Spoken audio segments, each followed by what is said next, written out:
4-5 and 4-4, you're proving triangles are congruent. Here for number 8, it says to determine what other part must be congruent to prove that the triangles here are congruent by its theorem. So let's look at A. We know A has to be congruent by side, angle, side. So here is the side. Let's label it. Here's the angle. So we are missing this side here. Okay. Oops, sorry. We have side, angle, and we're missing one more side here. So we are missing this piece. Same thing here. Let me make the one missing. Hold on. Here's side, angle. The one that we're missing is this side. 2 marks. Okay. Here we have angle. This is a side. We want side, angle. Therefore, we want this side. So we have to have that RS is congruent to UV. That is the one piece of information that we need to know so we can use side, angle, side.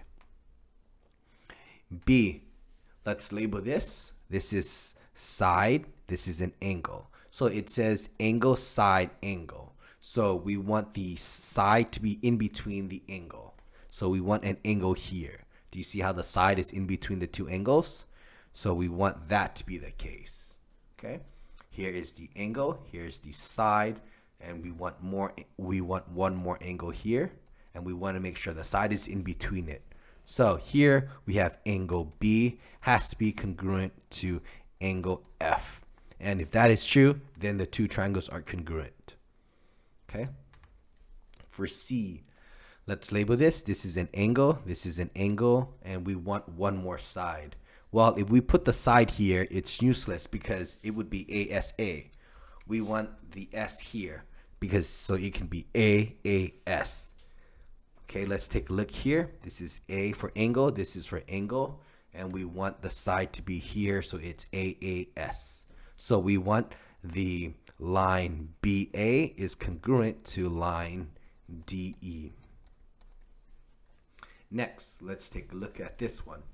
Well, we have a side here, and this is a side because of the reflex property. The one more that we want would be this. This would be the 3rd side.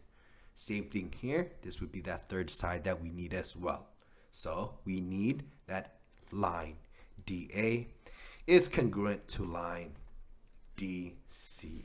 So there you go. Those are how you determine what extra piece of information is necessary to prove that the triangles are congruent.